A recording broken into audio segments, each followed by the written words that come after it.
السلام علیکم ورحمۃ اللہ وبرکاتہ۔ بسم اللہ الرحمن الرحیم۔ حضرت آدم علیہ السلام کا واقعہ، سانپ اور ابلیس کا واقعہ۔ ابلیس نے جب حضرت آدم علیہ السلام کو سجدہ نہ کیا تھا اور فرشتوں کے قبیلے سے نکالا گیا تو اس کے دل میں حسد اور کینے کی آگ پیدا ہوئی اور ہر وقت اس تعبیر کے بارے میں سوچنے لگا کہ کس صورت جنت میں پہنچے اور حضرت آدم علیہ السلام کو وہاں سے نکالے۔ اس نے پہلے مور سے دوستی کی اور اس سے کہا کہ وہ اپنے بازو میں بٹھا کر جنت میں پہنچا دے تاکہ میں اپنے دشمن سے بدلہ لے سکوں۔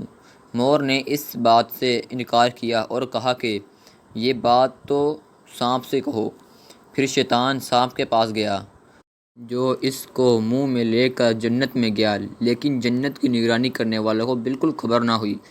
پھر ابلیس نے حضرت آدم علیہ السلام اور حضرت حوا کے پاس گیا اور رونا شروع کیا۔ حضرت آدم علیہ السلام اور حوا نے پوچھا کہ تو کیوں روتا ہے؟ انہوں نے شیطان کو نہیں پہچانا۔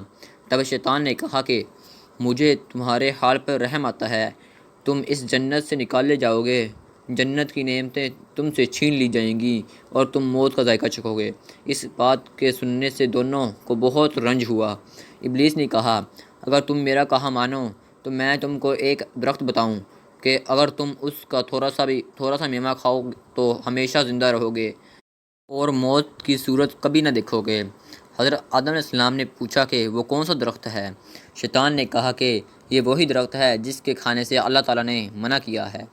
حضرت آدم علیہ السلام نے اس بات کو قبول نہ کیا اور کہا کہ میں ہرگز اللہ تعالیٰ کی نافرمانی نہیں کروں گا۔ پھر شیطان نے قسم کھائی کہ میں تمہارا خیر خواہ ہوں۔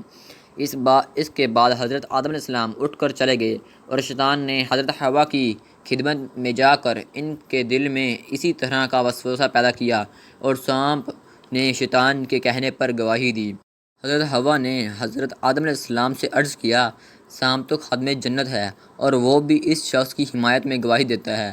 میں پہلے اس درخت کا پھل کھاتی ہوں، اگر معاملہ الٹ ہوا تو میرے واسطے حق تعالیٰ میں سے معافی مانگنا، نہیں تو ہم دونوں تمام عمر جنت کی نعمتیں سکون سے کھائیں گے۔ شیطان نے اس کے پاس قسم کھائی، پس حوا نے حضرت آدم اس کی قسم کھانے سے یقین کر لیا کہ یہ جو کہتا ہے سچ کہتا ہے۔ تب اس درخت کے قریب گئے، اس پر ہاتھ بڑھایا، 3 دانے گندم کے لیے 1 دانہ خود کھایا اور 2 دانے حضرت آدم علیہ السلام کے لیے لائے۔ وہ بولے، یہ کیا چیز ہے؟ حضرت حوا نے کہا کہ یہ پھل اس درخت کا ہے جس درخت کا پھل کھانے سے ہمیں اللہ تعالیٰ نے منع فرمایا تھا۔ اس میں سے میں نے 1 دانہ کھایا اور 2 دانے آپ کے واسطے لائی ہوں۔ حضرت آدم علیہ السلام نے فرمایا کہ اس کا لذت کیسی ہے؟ وہ بولیں، لذت تو مٹھاس کی ہے۔ حضرت آدم علیہ السلام نے فرمایا، نہیں کھاؤں گا، اللہ تعالیٰ نے میرا عہد ہے کہ اس درخت سے میوے نہ کھانا۔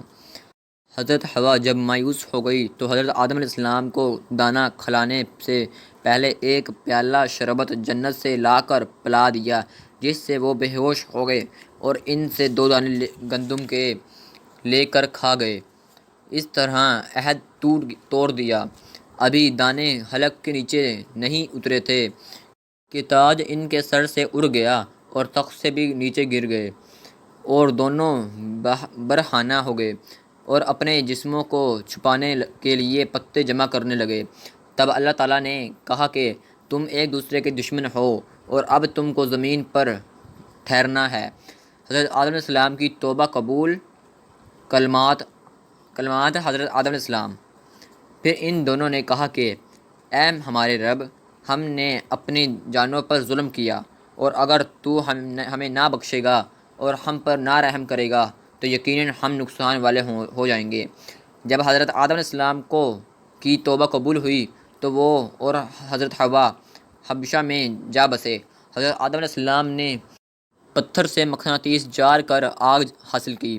حضرت جبرائیل علیہ السلام نے ان کو لوہے کا کام سکھایا اور کھیتی باڑی کے آلات مہیا کیے۔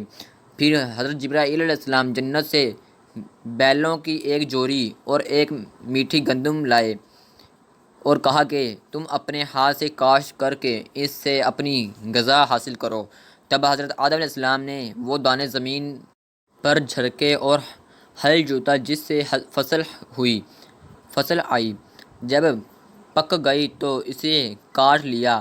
یہ سب کچھ 7 گھنٹے میں تیار ہو گیا۔ حضرت حوا نے حضرت جبرائیل علیہ السلام سے تعلیم پا کر گندم کو پیسا اور پانی کے ساتھ خمیر کر کے روٹیاں آگ پر پکائیں اور حضرت آدم علیہ السلام کے سامنے لا کر رکھیں۔ حضرت آدم علیہ السلام کے بیٹے قابیل اور حابیل کا واقعہ۔ حضرت آدم علیہ السلام نے حبشہ میں رہائش اختیار کی تو حضرت حوا نے ایک بیٹا اور ایک بیٹی کو جنم دیا۔ بیٹے کا نام قابیل اور بیٹی کا نام یونرا رکھا، مگر یہ خوبصورت نہ تھی۔ ہر مرتبہ ان کے ہاں ایک بیٹا اور ایک بیٹی پیدا ہوتی۔ جب قابیل اور حابیل دونوں بڑے ہوئے تو قابیل کی بہن کو حابیل کے ساتھ اور حابیل کی بہن کو قابیل کے ساتھ شادی کا حکم ہوا۔ اس بات کو سن کر قابیل نے انکار کیا اور کہا کہ میری بہن عقلیہ خوبصورت ہے، میں اس کو نہیں دوں گا۔ آخر کار حضرت آدم علیہ السلام نے اللہ تعالیٰ کے حکم کے مطابق قابیل کی بہن کی شادی حابیل کے ساتھ اور حابیل کی شادی قابیل کے بہن کے ساتھ کر دی، جس کا قابیل نے برا منایا۔ حضرت آدم علیہ السلام نے فرمایا کہ دونوں بھائی کنویں منا پر جا کر 2 قربانیاں کر کے رکھ دیں۔ جس کی قربانی اللہ کی راہ میں قبول ہو گئی، عقلیہ اس کی بیوی ہوگی۔ پھر دونوں بیٹوں نے کئی بکریاں ذبح کر کے کنویں منا پر رکھ دی۔ قربانی آج تک اسی جگہ پر ہوتی ہے۔ آگ نے آ کر حابیل کی قربانی جلا دی، جس کا مطلب تھا قابیل کی قربانی قبول نہ ہوئی۔ تو قابیل نے حابیل سے کہا کہ میں تجھ کو مار ڈالوں گا اس کے لیے کہ تیری قربانی قبول ہوئی ہے۔ دونوں بھائی کنویں منا پر قربانی دے کر باپ کے پاس آئے تو حضرت آدم علیہ السلام نے فرمایا، اے قابیل، تیری بہن عقلیہ اب حابیل پر حلال ہوئی اور تجھ پہ حرام۔ قابیل نے اس کو سن کر اس کو مار ڈالنے کی تدبیر کرنے لگا۔ جب حضرت آدم علیہ السلام حج کی غرض سے مکہ گئے تو قابیل نے ایک پتھر زمین سے اٹھا کر حابیل کے سر پر مارا، جس کے نتیجے میں حابیل مر گیا۔ پھر اللہ تعالیٰ نے 2 کووں کو بھیجا، وہ دونوں آپس میں لڑے، ایک نے دوسرے کو مار ڈالا۔ بعد میں اس نے اپنی چونچ اور پنجوں سے زمین کو کھودا اور قبر کی مثلاً بنا کر اس میں ایک مردہ کوے کو گاڑ کر چلا گیا۔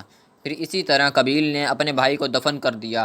جب مکہ سے حضرت آدم علیہ السلام تشریف لائے تو حابیل کو بہت تلاش کیا مگر نہ پایا، تو بعد میں لوگوں سے پوچھنے لگے۔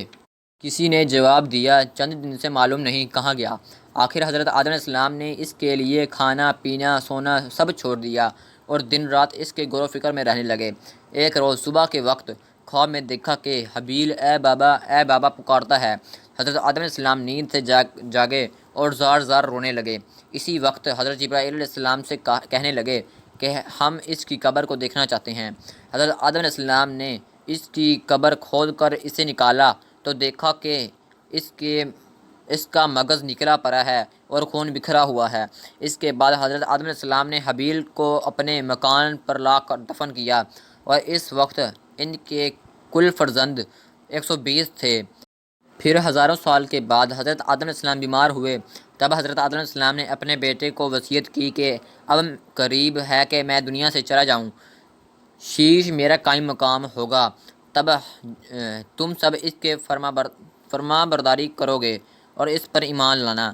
جب انہوں نے باپ کے حضور اقرار کیا تو اس کے بعد حضرت آدم علیہ السلام اس دنیا سے انتقال کر گئے۔ اگلی ویڈیو میں ملاقات ہوگی، تب تک اللہ حافظ، شکریہ۔